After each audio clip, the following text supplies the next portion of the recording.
بسم الله الرحمن الرحيم.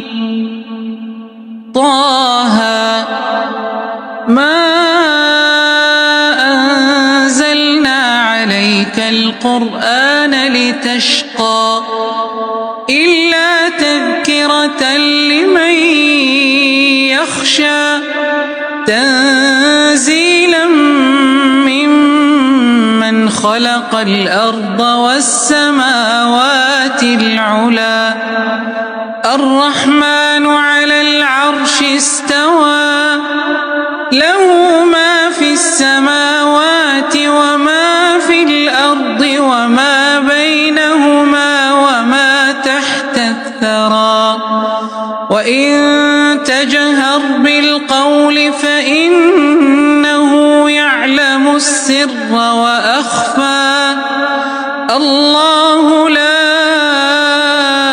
إله إلا هو له الأسماء الحسنى.